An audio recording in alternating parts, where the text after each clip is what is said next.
మన సినిమాలు అనుభవాలు చరిత్ర పరిణామం ఈ పుస్తకావిష్కరణకు ముఖ్య అతిథిగా వచ్చేసిన జనసేనాని శ్రీ పవన్ కళ్యాణ్ గారిని ముందుగా వేదిక మీదకి సవినయంగా సాదరంగా ఆహ్వానిస్తున్నాం.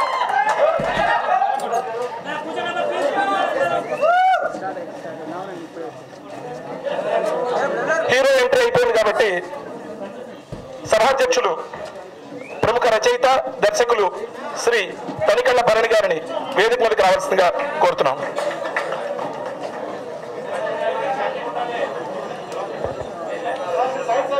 తెలుగు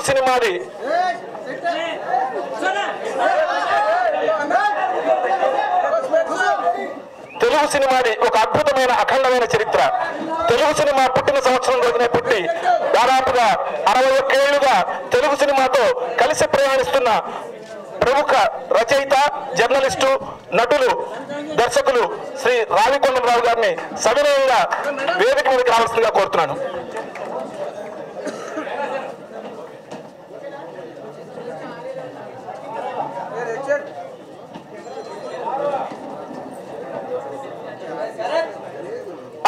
ఏళ్ల సినీ ప్రస్థానం అయింది.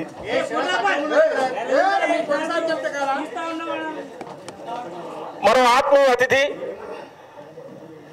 హిందీ సినిమాకి సలీం జావేద్ ఎలాగో తెలుగు సినిమాకి అంతకంటే ప్రముఖులు సుప్రసిద్ధులైనటువంటి పరుచూరి బ్రదర్స్ శ్రీ పరుచూరి గోపాలకృష్ణ గారిని వేదిక మీదకి రావాల్సిందిగా సవినయంగా కోరుతున్నాను.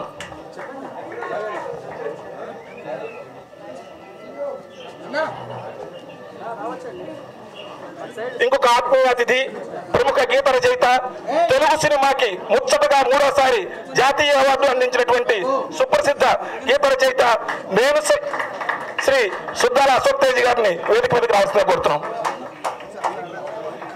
ఇవాల్టి మన కార్యక్రమం మొత్తానికి సూత్రధారి ఈ కార్యక్రమ నిర్వాహకులు ప్రజాశక్తి బుక్ హౌస్ పక్షాన మన సినిమాలు అనుభవాలు చరిత్ర పరిణామం అనే పుస్తకాన్ని తీసుకొచ్చినటువంటి ప్రముఖ రచయిత జర్నలిస్టు సంపాదకులు శ్రీ తెలకపల్లి రవి గారిని సవినయంగా వేదిక మీదకి ఆహ్వానిస్తున్నాం.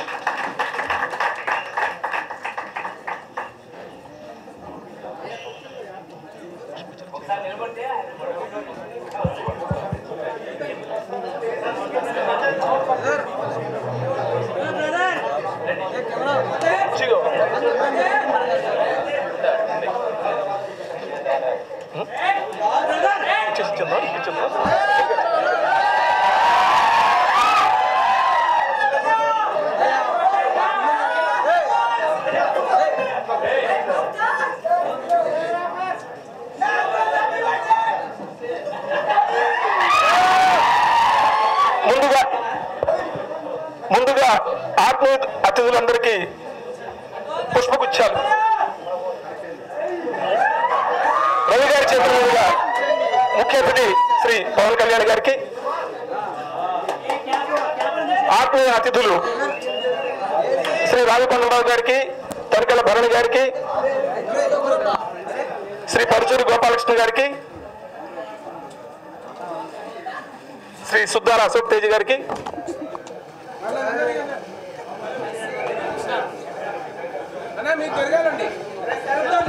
సినిమా తీయడం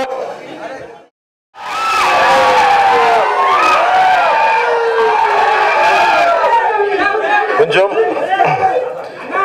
అలాగా ఇలా అరుపులు ఇది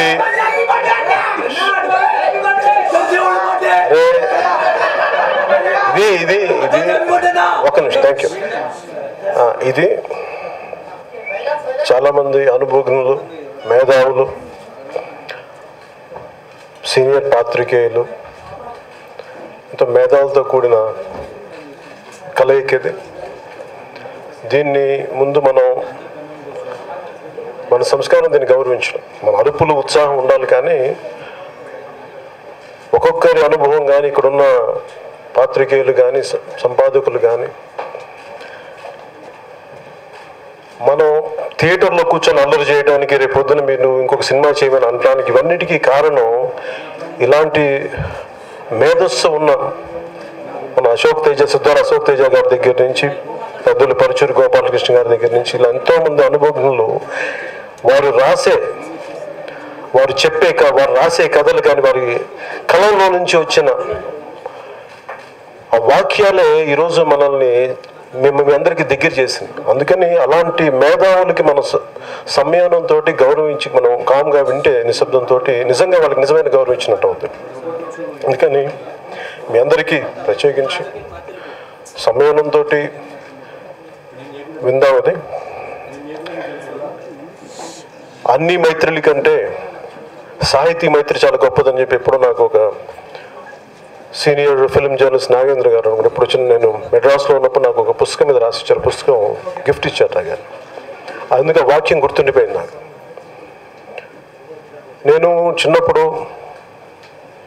అంటే నాకు ఇలాంటి మేధావులు, ఇలాంటి పెద్దలు, ఇలాంటి కవులు, కళాకారులు వీళ్ళందరి మధ్య మాట్లాడటం నాకు నిజంగా కొంత ఇబ్బంది ఉంటుంది, కొంత బిడి ఉంటుంది. అంటే వాళ్ళందరూ జ్ఞాన సరస్వతుల వాళ్ళు, జ్ఞానాన్ని సముపార్జన చేసిన వాళ్ళు. వారి మధ్యలో కూర్చొని నేను ఏదైనా మాట్లాడాలంటే చాలా బలమైన చాలా సాహసమే నాకు అది. అందుకే నేను ముఖ్యంగా చాలామందిని ఎదుర్కోగలం, కానీ 1,00,000 మెదళ్ళని కదిలించగలిగే ఒక కవిని ఎదుర్కోవడం కానీ ఒక రచయితని ఎదుర్కోవడం చాలా కష్టం. అలాంటి లక్షల కోట్ల మెదళ్ళని కదిలించగలిగే వ్యక్తులు ఒక్కొక్కరిని చూస్తే ఇక్కడ ఉన్న వాళ్ళందరూ. సో ఇలాంటి వ్యక్తులకి నా పట్ల నాకు అపారమైన గౌరవం ఉంటుంది. ఈ సభకు సంబంధించి శ్రీ తెలకపల్లి రవి గారి సంపాదకత్వంలో వచ్చిన మన సినిమాలు, అనుభవాలు, చరిత్ర, పరిణామం అని చెప్పి 3 రకాలుగా ఇది విభజించబడింది ఈ పుస్తకం. పెద్దలు రావికొండలరావు గారు చెప్తున్నట్టు కిందాక మన చరిత్ర రాసేవాళ్ళు లేకపోతే చరిత్రకు అనుమరుగైపోతుంది. ఎవరు వచ్చారో తెలియదు కొద్ది రోజుల తర్వాత. చరిత్రను నిక్షిప్తం చేయకపోతే పుస్తకాల్లో కానీ చాలా తక్కువ స్థాయి వ్యక్తులు చరిత్ర రాసేది మిగిలిపోతాయి.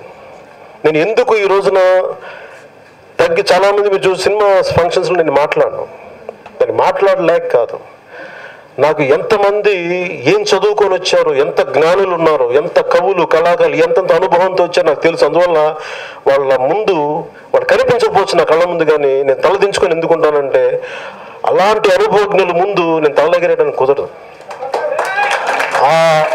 నిజంగా ఒక వాక్యం రాయాలంటే ఎంత కష్టమైన ప్రక్రియ అంటే అది. నాకు ఎవరో ఒక ఇంగ్లీష్ పోయిట్ మన రచయిత ఎవరు చదివింది గుర్తుంది. ఎన్నో రక్తపు చుక్కలు కారితే తప్ప నుదుట్లో నుంచి మనకు ఒక వాక్యం రాయాలి, ఒక పేజీ రాయలేమని చెప్పి అలా ఎన్ని లక్షల పేజీలు రాశారో ఒక్కొక్కరు తెలియదు. ఇలాంటి ఎంత రక్తాన్ని చిందించారు, కనిపించిన రక్తాన్ని. ఆ కనిపించిన రక్తమే మన రక్తాన్ని కదిలించి బయటికి తీసుకొచ్చేలా చేసింది, చాలా సమస్యలను బయటికి మాట్లాడించేలా చేసింది. ఇందాక తనిఖీల బర్ని గారు మాట్లాడుతూ నేను 2 పుస్తకాలు ఇచ్చానంటే, నేను చిన్నప్పుడు స్కూల్ పుస్తకాలు సరిగ్గా చదువుకోలేకపోయాను, కానీ నా చదువు ఆపలేదు ఈ రోజు దాకా. దానికి కారణం నేను తెలుగు అనువాదాలు చాలా చదివాను. మద్రాసులో ఉన్నప్పుడు, చెన్నైలో ఉన్నప్పుడు తెలుగు మనకి బుక్ ఫేర్ జరిగేది. ఆ బుక్ ఫేర్లు జరుగుతున్నప్పుడు ఎప్పుడు నన్ను ఒక ప్రకృతి ప్రేమికుడికి ఎందుకు ఉంచేసిందంటే, బందోపాధ్యాయ గారు రాసిన బెంగాలీ అనువాదం వనవాసి అనే పుస్తకం. ఆ వనవాసి అనే పుస్తకం నాకు తర్వాత ప్రచురణలో లేకపోవడం, ఏదో ఒక రోజు షూటింగ్లో భరణి గారిని అడిగాను. తిరిగి నాకు అలాంటి వనవాసి అనే పుస్తకాన్ని ఇచ్చినప్పుడు నా సినిమా గబ్బర్ సింగ్ లాంటి సినిమా హిట్ అయినప్పుడు నాకు ఆనందం కలగలేదు, కానీ వనవాసి పుస్తకం చూసుకున్నప్పుడు నాకు చాలా ఆనందం కలిగింది. అంటే ఒక పుస్తకం తాలూకు శక్తి మనకు నిజంగా తెలియదు. అంటే మనకు సినిమా చాలామంది రాజకీయాల్లో చాలామంది సినిమా వాళ్ళంటే చాలా అవహేళన, చిన్నతనంగా మాట్లాడితే నాకు అనిపిస్తే ఒక్కొక్కరి వెనక ఏమేం చదివారు, ఎంత జ్ఞానం ఉందో మీకేం తెలుసు. బయటికి కనిపించే కొద్దిమందిని చూసి, కొద్దిమంది వ్యవహార శైలిని చూసి మీరు అందరినీ జడ్జి చేస్తే, ఒక్కొక్కరు ఏమేమి గుడిపాటి వెంకటచలం రాసింది అసలు తెలుగు సినిమా గురించి రాసింది. నాకు ఈ రోజు దాకా నాకు పుస్తకం తెరిచేవారు నాకే తెలియదు వెంకటచలం గారు మాలపిల్లకి రాశారని చెప్పి. ఆయన ఎంతసేపు మైదానం రాశారు, ఇవి నేను చూశాను కానీ, చదివాను కానీ, తెలుసుకున్నాను కానీ, మొట్టమొదటిసారి మాలపిల్లకి ఆయన రాసింది సినిమా పట్ల ఆయనకున్న అవగాహన నాకు నిజంగా తెలియదు. ఈరోజు తెలకపల్లి రవి గారు రాసేవారు, దీనికి బయటికి తీసుకొచ్చేవారు. ఇలాంటి ఎన్నో విషయాలు మనకి తెలియనివి తెలిస్తే మన గౌరవం పెరుగుద్ది. అలాగే నిజంగా సాహిత్యపు విలువలు నాకు నిజంగా చాలా ఎంత వేదన ఉంటుందంటే, ఉదాహరణకి ఇందాక మన రవి గారు మాట్లాడుతూ, నేను జానీ సినిమా తీసినప్పుడు నాకు ఎక్కడో చిన్నప్పుడు చదువుకున్నది 2 Leaves అని చెప్పి ఓ హెన్రీ స్టోరీ, మా టీచర్ నెల్లూరులో ఒక నాన్-డీటెయిల్లో చెప్పిన కథ. తను చచ్చిపోతూ ఇంకొకరిని బతికించిన షార్ట్ స్టోరీ అది. తను చచ్చిపోతాడు ఒక అమ్మాయిని రక్షించే ప్రాసెస్లో. అది ఆ పాయింట్ తీసుకుని నేను ఏదైనా వేరే కథ చేద్దామని స్టార్ట్ చేసేటప్పుడు ఎన్ని రకాల అడ్డంకులు వస్తాయంటే, నువ్వు చచ్చిపోతే ఇలా కుదరదని చెప్పి దాన్ని సర్ది ఆ సినిమా ఎందుకు ఆడలేదో నాకు తెలుసు అందరికంటే కూడా. ఎందుకంటే నేను అనుకున్న కథను నేను తీయలేకపోయాను. ఆ వేదన నాకు ఉంటుంది. అంటే నిజంగా మనకి డబ్బులు, కమర్షియల్ వాల్యూస్ ఉండిపోయి నేను అనుకున్న సినిమాను చేయలేకపోయాను. కానీ పరుచూరి వెంకటేశ్వరరావు గారి గొప్పతనం ఏంటంటే, ఒక సామాజిక సమస్యని కూడా అందరికీ హత్తుకునేలా తీయగలగటం, అందరినీ హత్తుకునేలా ఆయనకి ప్రజల ముందుకు తీసుకెళ్లటం ఆయనకున్న అరుదైన కళ ఆయన దగ్గర. నేను ఆయన దగ్గర నుంచి నేర్చుకునేది ఎప్పుడు చూసేది ఆయన దగ్గర. అంటే ఒక సామాజిక సమస్యని కూడా కమర్షియల్ విలువలు ఉంటూనే, అంటే మనకి అప్పీల్ చేస్తూనే, నిజంగా ఒక సామాజిక సమస్యను మన లోపలికి తీసుకెళ్లి మనం ప్రభావితం అయ్యే శక్తిని, అలాంటి రచనా శక్తిని ఉన్న గొప్పవారైన పరుచూరి గోపాలకృష్ణ గారు. ఇలాంటి వ్యక్తులను చూస్తున్నప్పుడు నాకు అపారమైన గౌరవం ఉంటుంది. నేను చాలా తగ్గిపోతూ ఉంటాను. అందుకని మీరు ఎంతమంది నన్ను మెచ్చుకున్నా, ఎన్ని రకాలుగా నన్ను పైకెత్తినా కానీ నేను ఎందుకు తగ్గుంటానంటే, నాకు తెలుసు ఒక్కొక్కళ్ళ అనుభవం ఎంత బలమైన అనుభవం, ఎంత లోతైన అనుభవం, ఎంత లోతైన పరిశీలన, వారి విషయ పరిజ్ఞానం నిజంగా నన్ను చాలా చాలా చిన్నవాడిని చేస్తుంది. నేను పోటీ పడేదల్లా ఏంటంటే, ఎంత నిరంతరం నేర్చుకోవాలని ఒక తపన. ఇలాంటి పుస్తకాలు చిన్నప్పుడు మనం అనుకున్నాం, చాలామంది చాలా చిన్నతనంగా సినిమాల్లో ఏముంటుందంట, సినిమాల్లో చాలా ఉంది. ఈ రోజున నాకు గళం ఎత్తి బయటకు వచ్చి మాట్లాడగలిగే శక్తి నాకు సినిమా ఇచ్చింది. అలాంటి సినిమాకి నేను ఎప్పుడు పాదాలకి, కళమా తల్లి పాదాలకి నేను ఎప్పుడు బద్దున్నై ఉండను. పెద్దలు ఇందాక రావికొండరావు గారు చెప్తున్నట్టుగా, ఇలాంటి పుస్తకాలు, ఇలాంటి చరిత్రను ఇంకా బాగా నిక్షిప్తం చేయాలంటే, అసలు అలాంటి పరిస్థితులు, అలాంటి కమిటీ ఏదైనా ఉంటే దానిని ఆర్థికంగా ముందుకు తీసుకెళ్ళడానికి, అలాగే నా వంతు నేను కృషి చేయడానికి, అంటే ఎందుకంటే మన చరిత్ర నిక్షిప్తం చేయాలి. అన్నీ ఒక తమిళ సినిమా గురించి మాట్లాడగలరు, ఒక హిందీ సినిమా గురించి మాట్లాడగలరు, కానీ మన తెలుగు సినిమా తాలూకు గొప్పతనం అంటే ఎప్పుడు సావిత్రి గారిని గుర్తించడానికి, ఆవిడ కష్టాన్ని, ఆవిడ ఎబిలిటీని గుర్తించడానికి ఒక సినిమా తీసి కానీ గుర్తింపు రాలేదు. ఇలాంటి ఆవిడ ఒక జనరేషన్ తెలియదు సావిత్రి గారు ఎవరో, ఒక జనరేషన్కి ఎస్వీఆర్ గారు ఎవరో తెలియదు. అలాంటి గొప్ప సినిమాలు నిజంగా ఇప్పుడు రావటం, దానికి జాతీయ స్థాయి అవార్డులు రావటం, నిజంగా దానికి అలాంటి రావడానికి సినిమాలు తెలకపల్లి రవి గారు లాంటి సంపాదకులు వీళ్ళందరూ కూర్చొని పదే మనకి చెప్పడం వల్ల అది చాలా మందిని ప్రేరణ కలిగించి ఈ రోజున అలాంటి సినిమా వచ్చింది. అలాంటి సినిమాలు ముందు రావాలి, చాలా విలువలున్న సినిమాలు రావాలి. ఎంత అపారమైన చరిత్ర ఉంది. మనకు గ్రేట్ స్టోరీ టెలర్స్ ఉన్నారు మన తెలుగు సినిమాలో, తెలుగు కథల్లో. ఈ రోజున బాహుబలి కానీ గొప్ప సినిమాలు వచ్చినా కానీ ఇంకా చాలా అద్భుతమైన సినిమాలు తీయగలరు. ఎందుకంటే మనకున్న లిటరేచర్, సాహిత్యం, చాలా అద్భుతమైన సాహిత్యం మన దగ్గర ఉంది. నిజంగా తెలియదు ఎవరికి, చాలా తక్కువ, ఒక జనరేషన్ తెలియదు. నిజంగా అది కానీ మనం అర్థం చేసుకోగలిగితే నిజంగా ఎన్ని గొప్ప సినిమాలు వస్తాయంటే, మనం హైదరాబాద్ నుంచే లేదంటే మన తెలుగు రాష్ట్రాల నుంచే ప్రపంచాన్ని శాసించగలిగే సినిమాలు మనం ఖచ్చితంగా తీయగలం. అంత శక్తి ఉంది దాంట్లో. ఇది చిన్నప్పుడు సినిమాలు గురించి మాట్లాడుతుంటే నాకు ఇక్కడ చాలా నచ్చిన పదం ఒకటి వచ్చింది. మా భూమి సినిమాలో మేము చిన్నప్పుడు స్కూల్కి వెళ్తూ చూసేవాడిని పోస్టర్. ఆ పోస్టర్లో నాకు క్వైట్ ఇంట్రెస్టింగ్, అది శ్రీశ్రీ గారి తర్వాత బాగా నాకు నచ్చే పదం, పోరాడితే పోయేదేం లేదు బానిస సంఖ్యలో తప్పని తర్వాత మా అన్న పోనీ నేను కళ్ళజోడు తెచ్చుకోలేదు, నాకు కనిపించట్లేదు.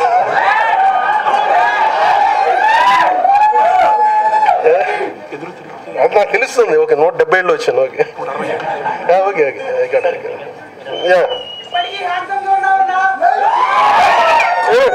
అంటే ఒక సినిమా అంటే నేను చిన్నప్పుడు మా భూమి కానీ దాసి కానీ రంగుల కళ కానీ చూసి నేను గద్దర్ గారిని నేను చూడడం మాకు రంగుల కళ సినిమా చూస్తున్నప్పుడు ఎక్కడో నెల్లూరులో చాలా విపరీత ప్రభావితం. ఆ వ్యక్తి ఎవరో తెలుసుకోవాలి. అంటే ప్రజా సమస్యలను ఎంత అందంగా సునిశ్చితంగా తీసుకొస్తాయని ఈ మా భూమి ఈ విషయం మనకి పుస్తకం రాసి ఉండకపోతే చాలా మందికి తెలియదు. ఇది తెలంగాణ సాయుధ పోరాటం మీద ఆ సమయంలో తీసింది అది. అండ్ ఇంకా తెలంగాణలో మనకి భూస్వామ్యవాదం ఉన్నప్పుడు ఎదురు తిరిగితే ఏముంది తరతరాల దౌర్జన్యం మట్టి కరుస్తుంది అని ఇది గౌతమ్ ఘోష్ రాస్. అంటే ఇది మనకి తెలిస్తే మళ్ళీ కొత్తగా మనం కొత్త సినిమాలు తీయగలం, కొత్త ఆలోచనలు ప్రవేశింపబడతాయి మనలో. నిజంగా ఒక్కొక్క చరిత్ర చూస్తుంటే ఒక్కొక్క రాష్ట్ర ఈ రోజున ఉయ్యాలవాడ నరసింహారెడ్డి సినిమా రాబోతుందంటే అంటే నిజంగా మన చరిత్రలు ఎంత లోపల ఎక్కడో ఉన్నాయి, వెలికి తీయాలి అవి. అలాంటి గొప్ప విలువైన కోహినీరు వజ్రాలు అలాంటివి. అలా ఎన్నో కథలు మన తెలంగాణలో కానీ మనకు ఆంధ్రాలో కానీ మిగతా తెలుగు రాష్ట్రాలు కానీ మన భారతదేశంలో కానీ ఇవన్నీ తీయాలంటే ఇలాంటి పుస్తకాలు ఇలాంటి సాహిత్యాన్ని ప్రేమించి దాన్ని ప్రజలకు ఇవ్వాలని చెప్పి ఇలాంటి పెద్ద మనసు గల వ్యక్తులు సమూహం తెలకపల్లి రావు గారు లాంటి ఆధ్వర్యంలో ఇలాంటి వ్యక్తులు దీన్ని ముందుకు తీసుకెళ్ళకపోతే నిజంగా ఇది మనం చాలా కోల్పోయిన వాళ్ళం అయ్యేవాళ్ళం. అలాంటి పెద్దలు ఈ రోజున ముందుండి ఇలా మీ సంపాదకత్వంలో ఇలాంటి పుస్తకాన్ని తీసుకొచ్చినందుకు ముందు రాబోయే వచ్చి కొత్త తరాలకి మీరు మాకు ఈ ఆలోచన ప్రవేశపెట్టినందుకు వాళ్ళందరి తరపున మీకు ప్రత్యేకించి పేరు పేరున నా హృదయపూర్వక కృతజ్ఞతలు తెలుపుకుంటాను. అలాగే జాతీయ అవార్డు గ్రహీతగా సుధాల అశోక్ తేజ రాసిన పాటలు కానీ ఇవన్నీ నాకు చాలా విపరీతమైన ఉత్తేజాన్ని కలిగించే పాటలు. అంటే నేను ఒక కళాకారుడు ఇందాక పరుచూరి గోపాలకృష్ణ గారు చెప్తూ మనం మన సినిమాని మనం ఎంత ప్రభావితం చేస్తూ నిజ జీవితం సినిమాలు ఎంత ప్రభావితం చేస్తుందో సినిమాలు కూడా నిజ జీవితాన్ని అంతే ప్రభావితం చేస్తాయి. అంటే మన చేతిలో ఉండేది అందరి దగ్గర ఉండేది కానీ నువ్వు ఏ ఆలోచనతో చేస్తా అన్న దాని మీద ఆధారపడి ఉంటుంది.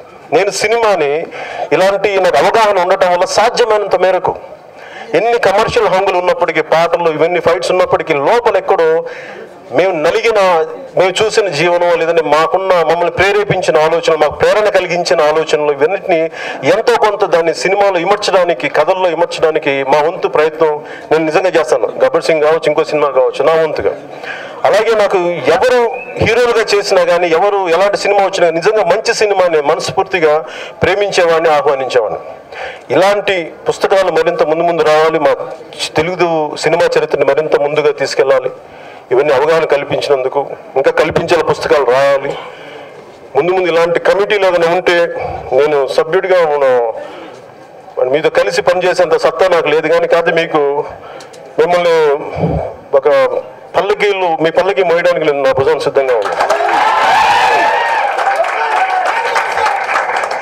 సో నాకు ఇంత అరుదైన అవకాశం ఇచ్చిన పెద్దలందరికీ రెంటాల జయదేవ్ గారు నన్ను ఫస్ట్ టైం ఇంటర్వ్యూ చేసినప్పుడు నేను నందగిరి నాకు ఇల్లు ఉన్నప్పుడు మా ఇద్దరి మధ్య మాకు ఒక జర్నలిస్ట్ ఒక హీరో కంటే కూడా మా ఇద్దరి మధ్య చాలా అపారమైన అనుబంధం చాలా స్నేహంతో కూడిన అనుబంధం ఉంది. అలాగే ఈరోజు నేను కూర్చొని ఇంత ఆనందంగా నవ్వుతున్నానంటే నిజంగా మేధస్సుతో కూడిన వ్యక్తుల సమూహంతో కూర్చుంటే అసలు క్వాలిటీ ఆఫ్ కాన్వర్జేషన్ కానీ క్వాలిటీ ఆఫ్ హ్యూమర్ కానీ హాస్యం తాలూకు దాని పరిణితి కానీ చాలా అద్భుతంగా ఉంటుంది. సో నేను ఎప్పుడు చాలామంది మేధావుల సమూహంలో కూర్చుంటే నేను నేర్చుకోవడానికి ఎప్పుడు సంసిద్ధత వ్యక్తం చేస్తాను. అందుకే నాకు ఎప్పుడు ఇలాంటి రావడం వారు నా గురించి ఏమనుకుంటారో తెలియదు కానీ నాలాంటి వాడిని ఇక్కడ పిలిపించి పుస్తకాన్ని నా చేత దీన్ని ఆవిష్కరింపజేసినందుకు మనస్ఫూర్తిగా నాకు ఇలాంటి అరుదైన అవకాశం ఇచ్చినందుకు తెలకపల్లి రావు గారికి మిగతా పెద్దలందరికీ పేరున ధన్యవాదాలు తెలుపుకుంటూ మనందరం బాగుండాలి మనస్ఫూర్తిగా చక్కటి సినిమాలు రావాలి మనస్ఫూర్తిగా కోరుకుంటూ మీ అందరికీ అండగా ఉంటాం తెలియజేసుకుని సెలవు తీసుకున్నాను. జై హింద్. ఇప్పుడు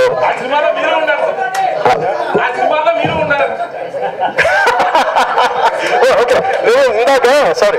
ఇందాక నాకు చాలా రోజుల నుంచి నాకు పరశురి గారు నా మీద వచ్చిన ఒక కినుక కోపం విసుగేది ఉంది నా మీద. అలాగే అది ఏంటంటే పరశురి గోపాలకృష్ణ గారు చెప్తా ఒక నిమిషం పరశురి గోపాలకృష్ణ గారికి నేను వివరణ ఇస్తున్నాను. ఎందుకు నవ్వేవాను అంటే మీరు కథలు చెప్తున్నప్పుడు నేను చిన్నప్పుడు నాకు బాగా ఊహించుకోవడం ఇష్టం. ఇమాజిన్ అంటే కథలు ఊహించుకుంటాను. సినిమా ఈ 4 గోడల మధ్య కథలుకున్న చూస్తూ ఉంటే నా సినిమా కనిపిస్తూ ఉంటుంది. ఇప్పటికీ నాకు కాన్స్టిట్యూంట్ అసెంబ్లీ డిబేట్ చదువుతూ ఉంటే ఒకవైపు అంబేద్కర్ గారు కూర్చొని సెంట్రల్ హాల్లో కూర్చొని మాట నాకు నిజంగా అది తెల్ల పేజీల్లో ఒక జీవన ఇన్ఫర్మేషన్ నాకు కనిపించింది. నాకు చాలా వైవిధ్యం ఉన్న సినిమాలా కనిపిస్తుంది నాకు ఒక పుస్తకం చదువుతుంది. సో నాకు అలాంటి ఇమాజినరీ ఎబిలిటీ ఉండటం లేదంటే అదేమో తెలియదు, కానీ గోపాలకృష్ణ కథలు చెప్తుంటే నేను ముందుగానే ఊహించుకోవాలి దీని తర్వాత ఈయన రియాక్షన్ ఉంటుంది. కానీ ఆయన రియాక్షన్ ఇవ్వకముందు ముందు నేను నవ్వేవాడు. దానివల్ల నాకు చిరాకు వచ్చింది, నేను చెప్పలేకపోయాను. నాకు భాష లేదు ఆ టైంలో. కానీ ఇప్పుడు కూడా ఇప్పుడెప్పుడు కింద మీద పడుతున్నాను నేను మాట్లాడడానికి. సో మీలాంటి మిమ్మల్ని ఎప్పుడు కూడా మిమ్మల్ని విపరీతమైన స్థాయిలో చూసామని తప్ప నా నవ్వుకు కారణం ఇదే, అంతకుమించి వేరే కారణం లేదు. ఎందుకని మీరు చెప్పబోయే ముందుగా నేను అర్థం చేసుకొని ఇలా ఉంటుంది రియాక్షన్, మా అన్నయ్యకి ఇలా చప్పట్లు పడతాయి, లేదంటే ఖైదీ రాసినప్పుడు ఇలాంటి రియాక్షన్ ఉంటుంది, ఇవన్నీ అందువల్ల వచ్చిన నవ్వు అనమాట. సూపర్ డూపర్ హిట్ అవుతుంది వచ్చిన నవ్వు అది, అంతకుమించే తప్ప. అలాగే మీ అందరికీ, అలాగే మీ ఇక్కడ చాలా మంది ఇక్కడ మీరు రకరకాల ఊర్ల నుంచి వచ్చారు. అలాగే ఇందాక చంపేస్తున్నాం విజయవాడ. సరే ఓకే, కాదట్లేదు కదా. జగిత్యాల